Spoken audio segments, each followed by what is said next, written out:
الرحمن علم القرآن خلق الإنسان علمه البيان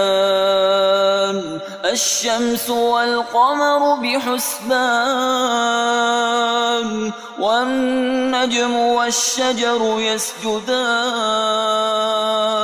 والسماء رفعها ووضع الميزان ألا تطغوا في الميزان وأقيموا الوزن بالقسط ولا تخسروا الميزان والأرض وضعها للأنام فيها فاكهة والنخل ذات الأكمام والحب ذو العصف والريحان فبأي آلاء ربكما تكذبان خلق الإنسان من صلصال كالفخار وخلق الجن من مارج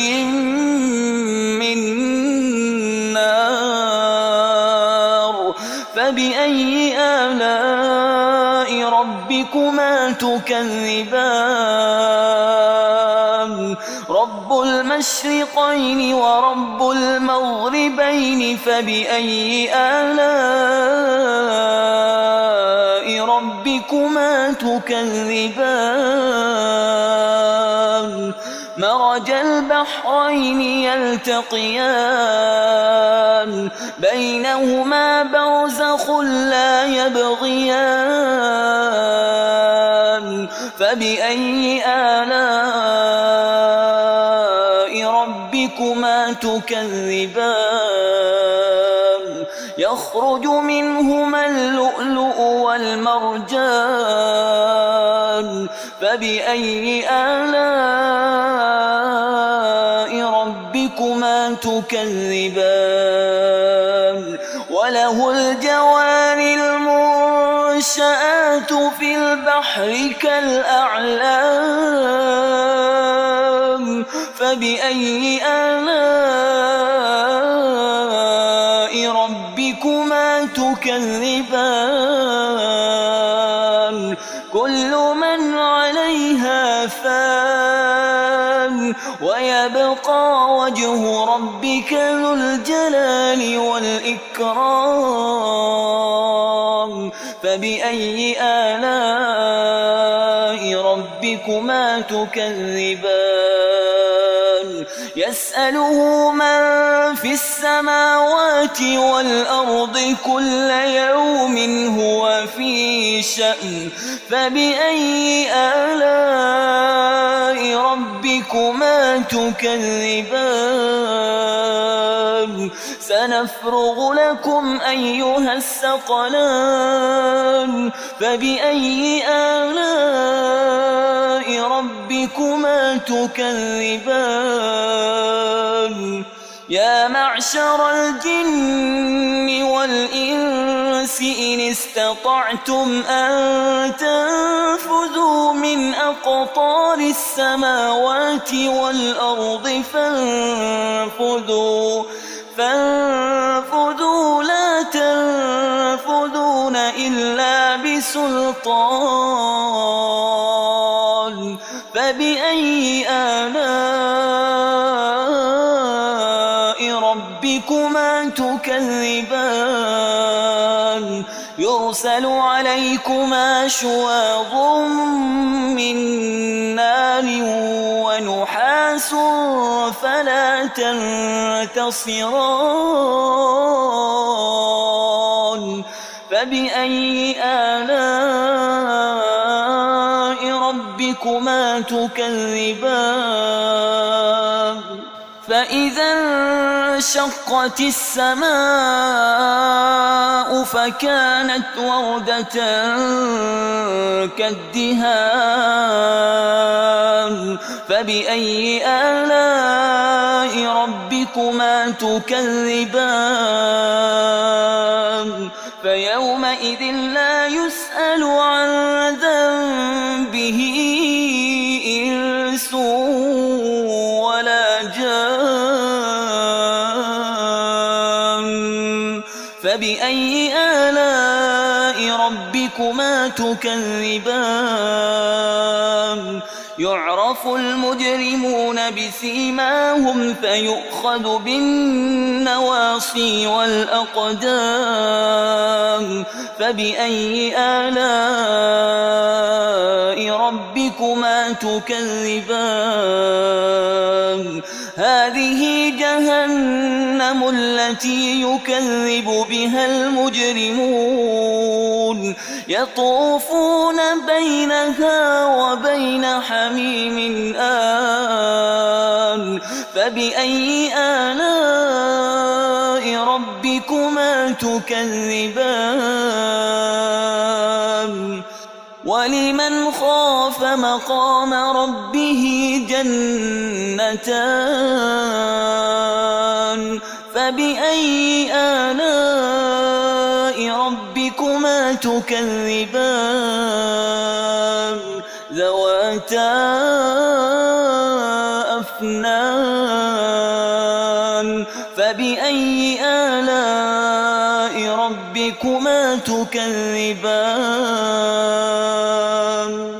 فيهما عينان تجريان فبأي آلاء ربكما تكذبان فيهما من كل فاكهة زوجان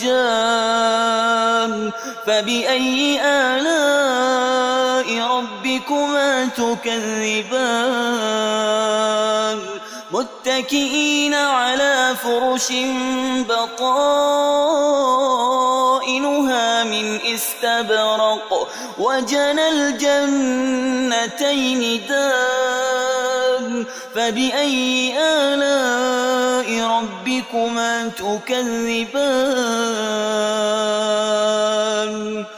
فيهن قاصرات الطرف لم يطمثهن إنس